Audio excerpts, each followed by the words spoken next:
Our community has been through a challenging time this year throughout the coronavirus pandemic.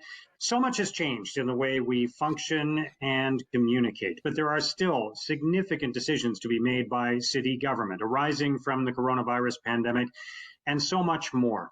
So we wanted to provide an opportunity for our elected officials to communicate directly with you and for you to hear from them. We'll talk about some of the big issues arising from the pandemic that affect you, your families, and your neighbors. We'll discuss some of the great stories of people helping others throughout our community.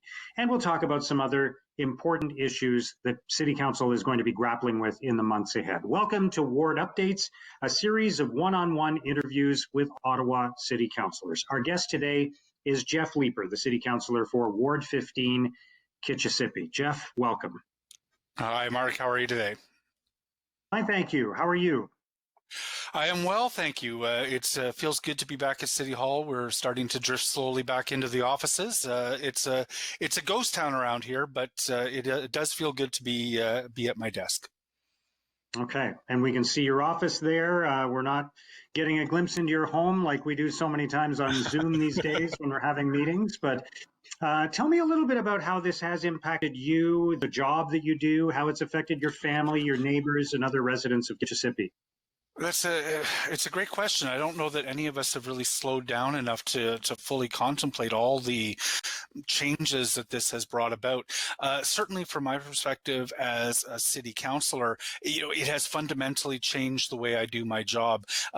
Being a city councillor usually involves a lot of face-to-face contact with people. We do a lot of our work in conversation in the same physical place. And like many people in Ottawa, we have largely been sent home to work from a spare bedroom or from a kitchen table in order to try to continue to work. The work itself has actually intensified significantly. I have anywhere between, say, double and triple the workload as a result of the pandemic, and it's been challenging doing that from my home office. One of the key things that we've seen is, for example, development in our ward is always a hot button topic, and we've had to switch those consultations to be entirely offline. Or online. There are some pros, there are some cons. I really enjoy my once a week pop-up meetings with residents where I sit in a coffee shop or a store or a community center, and people are able to come visit me and chat with me for a little while about whatever is on their mind. We've had to stop those. I really miss them as an opportunity to have more meaningful engagement with residents. I heard about something called Zoom fatigue, where the work involved in talking to a camera and trying to see what people's facial expressions are on a screen is actually making us more tired, and I absolutely believe it. I think one of the really interesting things from our perspective as in the office, my staff are all at home. We miss one another, and the workload has increased as much as it has, partly because people are sitting home, and one of those big issues in Kitchissippi Ward is always traffic. And now people are watching the traffic outside their window day in and day out. It's generated a lot of email. All right, and we'll come back to some of those issues in a moment, but I wanted to talk more about the pandemic and some of the lessons arising from it. What's your perspective on how this is changing the city? What things are going to be permanently altered by what we've just been through? What things will go back to sort of 2019 methods and modes of operation, and how the city needs to adjust? Huge questions, and I don't think we have the answers to those yet. In the first couple of months of the pandemic, we saw thinking about something like city planning swing wildly in terms of what the assumptions are around what things are going to look like post-pandemic. In the immediate aftermath of the pandemic, a lot of people were saying city planning is going to have to change so that we have less dense communities. We have to plan on having people live further afield. They're not going to be making the same commutes they've made. People are going to need more space around them. And that's counter to what the city is trying to plan with things like its 15-minute communities and intensification and building for future transportation needs with the LRT. Now, in subsequent months, we've seen that city planners have begun to think entirely the opposite, that in fact our resilience depends on things like intensification, but that debate's not solved. We're in the process right now of writing an official plan that is going to describe a growth vision for Ottawa over the course of the next 15 years. And we don't know whether people are going to go back to the office or not. I struggle when I hear organizations like Shopify talk about the fact that their employees are going to become virtual. For a number of us who have a house that might have a spare bedroom in it, you know what? This has been relatively easy to ride out. But I take a look at my staff where, you know, they're in one-bedroom apartments and their workspace is their living space, and they're really struggling with that. I, as an employer, can't afford to get them into a two-bedroom apartment so that they can continue to work from home. I hear about the stress on the part of residents of missing their coworkers, of missing the socializing that happens in the office. And I hear from many people that they want to return to work. These are all huge questions that we do not necessarily understand the answers to yet. And it's going to take 4 or 5 years of good social science before we even understand what happened during the pandemic and what that might mean. What I am confident saying, though, Mark, is that our official plan, as we're planning it right now, has got a number of directions in it that I think will not change. We are still going to seek sustainability for the city through intensification. We are still going to build an LRT that stretches further and further in order to accommodate transit in the city. We're still going to pursue the new direction in the official plan around building great public space. And we saw during this pandemic how important that is.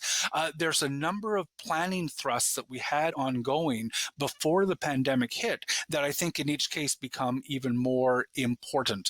Will most federal civil servants go back to the office in January or in March or in October of next year? I honestly don't know. But I do know that a lot of the fundamentals of how you build a great city have been unaffected by what we've seen in the pandemic. Let's talk about the impact on public transit in particular. And of course, it's impossible to talk about that without also discussing some of the issues that have arisen around the launch of light rail a year ago. It has not gone smoothly, to say the least. There has been a huge drop in public confidence in the system, concerns about what this is going to mean when phase 2 is introduced. So given that transit ridership has gone way down during this pandemic, what does that mean for the future of public transit in Ottawa? Well, again, I think that depends on how many more people are going to return to sort of the commuting patterns of the past. Are we still going to have a big population of people who live in Orleans or in Canada or in Ottawa West who need to go from one neighborhood 10, 15 kilometers to another neighborhood in order to work? My suspicion is yes. My suspicion is that in a city of 1.4 million people in 2046, that we are going to need to have that transit. But I think one of the things that we is really important is that transit has to work. And the pandemic has been, and I've seen newspaper columnists talk about this, it's been a blessing in disguise in terms of allowing RTG, RTM, Alstom the chance to get in there and hopefully fix their trains. We're feeling cautiously optimistic, and I've lost track of how many times I've said that now, that we're going to be able to get the appropriate number of cars on the road so that as volumes increase of passengers, we'll be able to deal with it. Before the pandemic hit, we didn't have those 15 trains. Last winter, and forgive me, Mark, I don't remember the number, I think one day we had as few as 7 trains on the tracks. We cannot match any kind of need that the city has for rapid transit with that number of trains. 15 gives us the ability to have the kinds of headways we need in order to avoid the station cramming and jamming that we've seen. I just think the system has had a chance to, with the closures that we've seen during the pandemic, start to work on those issues so that we can have 15 trains, 16 trains, 17 as more and more of them come off the line. We've all said we're cautiously optimistic. We've all been burned before. I think back a year ago now to when that LRT first opened, and we were all so excited. And I count myself as among one of the biggest cheerleaders on council for what LRT was going to do. That hasn't come to pass, but thankfully, due to the pandemic, we haven't needed it to perform at its peak capacity yet. We have a chance to fix it, and let's hope that it is working perfectly soon. Are you worried, though, that people won't come back because of a combination of new habits having been formed, fear of getting an infection from others in close proximity to public transit, and all of the much publicized issues about the light rail system? I think it's going to be slow, Mark.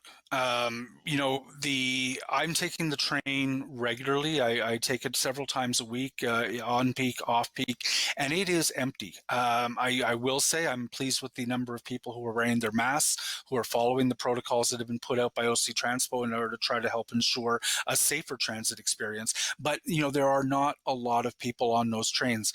I think it is unavoidable that we will start to see the number of people on the trains that we used to, and even more. The city has a limited amount of land in which to build, and the land prices where people want to live continue to skyrocket. Downtown, land prices continue to skyrocket. We don't have enough cheap parking in order to be able to enable everybody who wants to drive from the suburb downtown. Even if they wanted to, even if they did not want to take transit at all, they would not be able to afford to park downtown. Many of us are going to be in the boat of having no choice but to take public transit. Many of us are going to return to our offices that will probably continue to be in the big federal campuses and downtown. And the only choice we're going to have in order to get there is on public transit. The numbers are going to start to climb. They're going to climb even higher as we approach that 1.4 million person population, and we have to have a transit system that works. I don't think the pandemic means that we can take our foot off the gas of LRT builds. It doesn't mean that we have a lot more breathing room in order to be able to say, meh, the train works well enough for a post-pandemic environment. The numbers are going to come back, in my view. That train has to work. All right, let's talk about the burden that this has put on these finances. There is a $192 million shortfall going into your budgeting process for next year. How do you think that's going to be resolved? And will City Council be able to stay within the parameters that the mayor talked about in the last municipal election campaign of tax increases no more than 3% per year? Or is it going to require a greater burden to be placed on taxpayers? So that $192 million shortfall assumes the taxation rates that the mayor has promised. I think your watchers know, the viewers, that I have always come out and said we shouldn't be constrained by the mayor's fiscal promise on tax rates, and that if we need higher tax rates in order to be able to provide the services that people want, and if we cannot find savings elsewhere in our budget, that has to be on the table. No one likes higher taxes. I get it. I don't know yet from our staff whether or not they see a deficit that can be addressed within the 3% tax increase. My assumption is that the mayor is pushing them hard. The 3% is one of the things on which he is strongest, on which he fights the hardest in order to maintain. But it is a huge hole in the budget. And we haven't seen yet that the federal and provincial governments have promised to make us whole with the entire $192 million. Forgive me, I forget the figure that we have on the table right now. We've had a lot of the money, the shortfall that we need, promised to us by the province and the feds, but there needs to be more in order to make us whole. If we are not made whole, if there is a budget deficit that continues of $10 million, of $20 million, we will have no choice but to make either cuts or raise taxes. And that's going to be a really tricky budget discussion. This fall, we'll see what staff's proposed budget is. I hope by the time they table something that we will have greater clarity on what the assistance package is going to be from the other levels of government, and we'll be in a much better position to understand whether or not we can maintain our 3% or whether we need to go higher than that.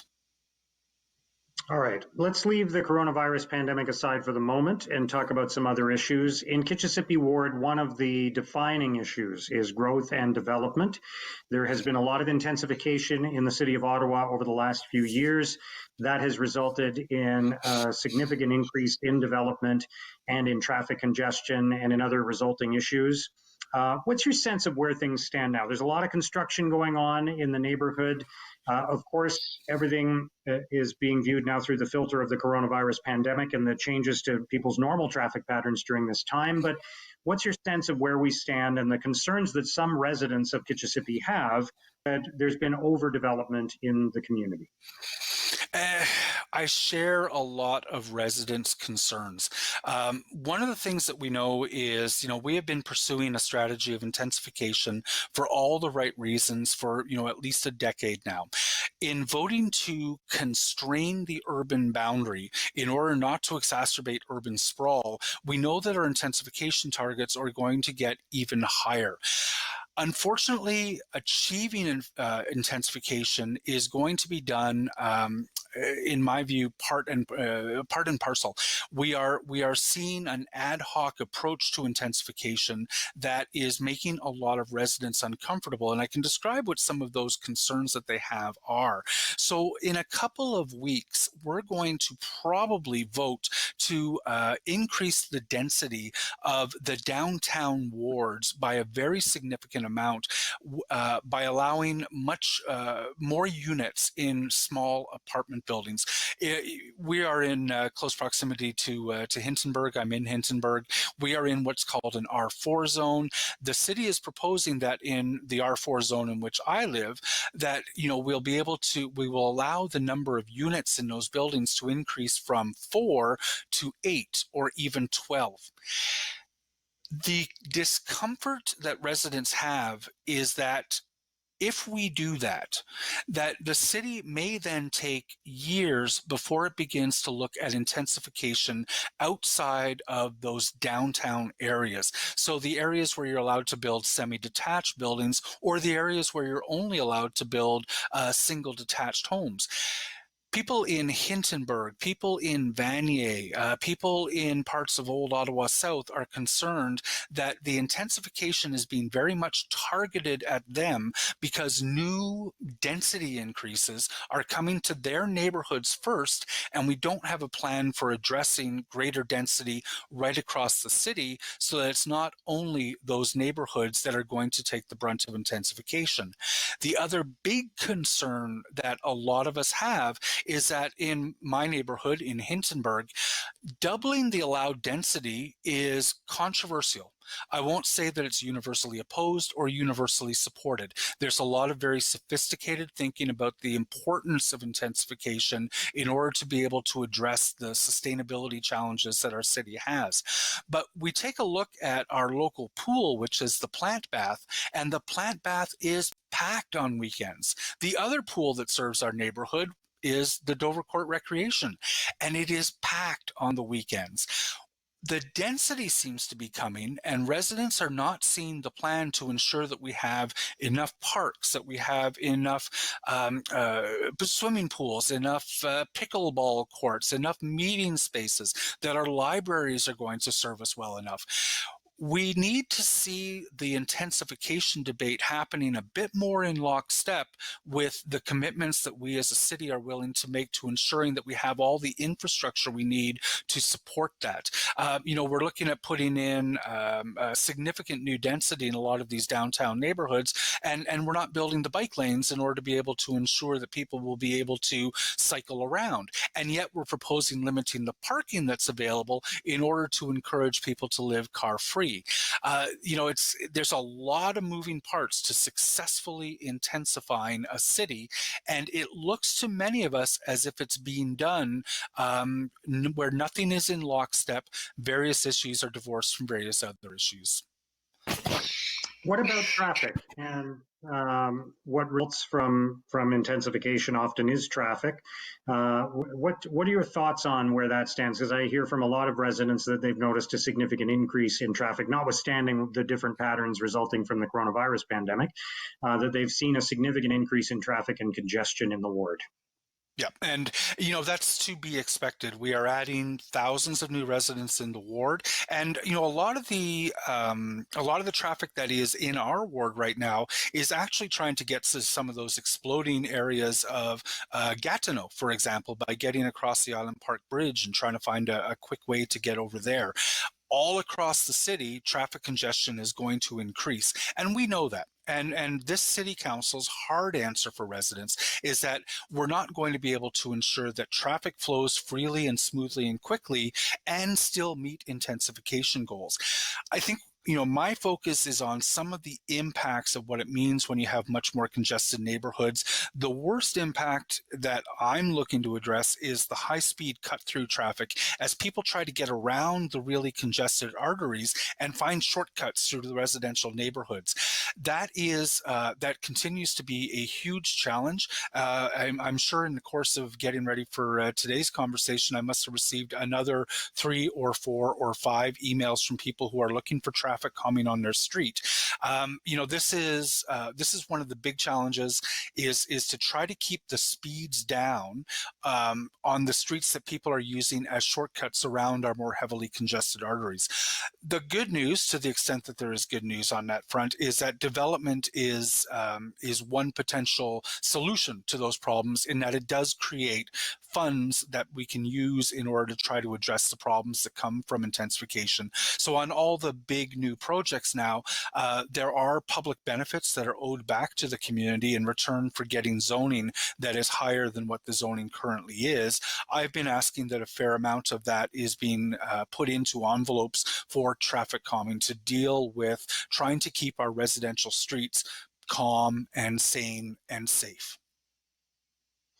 All right, let's talk about the issue of policing in Ottawa. As a result of a continental debate on the future of policing, and because of some incidents that happened primarily in the United States, but evidence of systemic racism in Canada as well, there has been a discussion around how to fund law enforcement going forward. What are your thoughts on the idea of, to use the term that's being thrown around a lot lately, defunding the police?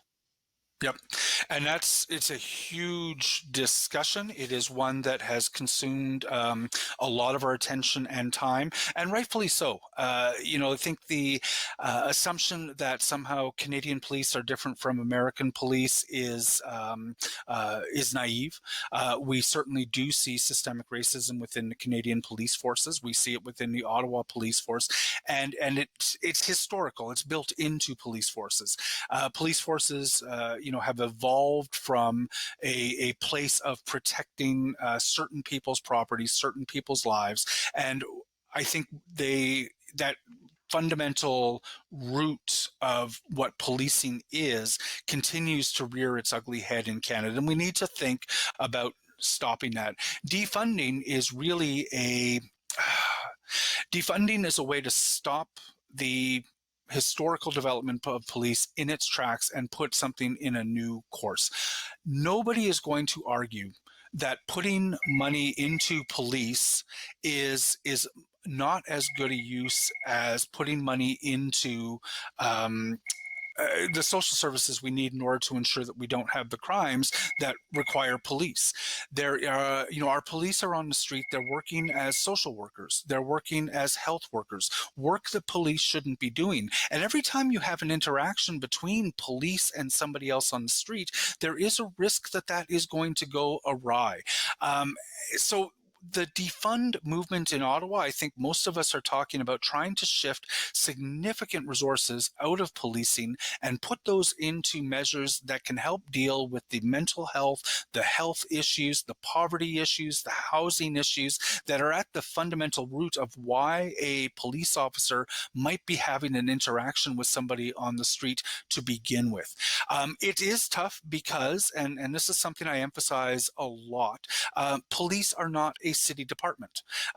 Police are an independent organization of the police. On paper, I have the same relationship with police that you do.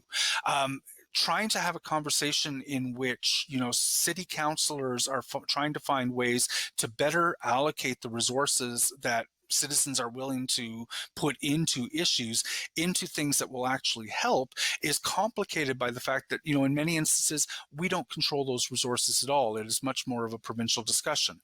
But I don't think that you're going to see, certainly I and my colleagues duck from the responsibility to continue to have that conversation. I've had chats with Chief Slowly about this as well. It is motherhood that we need to find better ways to fund mental health, health issues, poverty issues, housing issues. But it is a really complex complex landscape. The city could today determine that we are not going to pass the police budget. We won't give them a red cent. And that is within our purview to do, but we can't then ensure that that money is put into things that are under provincial responsibility, like the healthcare that is at the root of so many interactions on the street. It's complex. Okay, we only have about a minute left, Jeff, but I wanted to go back to the pandemic for a moment and just to give you an opportunity, briefly, if you will, to share a few examples of some of the people who have risen to the occasion in your community. Wow, and I'm sorry I only have a minute. Thank you to the 200 people or so who signed up when I first put out a call for volunteers. We were inundated with people who wanted to help by giving people drives, who were happy to check in and phone people who might be experiencing isolation. We had probably 5 people who were picking up people's laundry and doing their laundry at home because we lost access to our laundromats when those first closed at the beginning of the pandemic. Thank you so much to the Parkdale Food Center. The Parkdale Food Center, as it always is in these kinds of situations, has been a hub for helping people in the community. Just folks like Jessica Carpnone at Bread by Us, who, when she had to close, kept going in to bake bread, got that bread into the hands of folks like the Parkdale Food Center to get it into the hands of folks at the Cornerstone Housing for Women.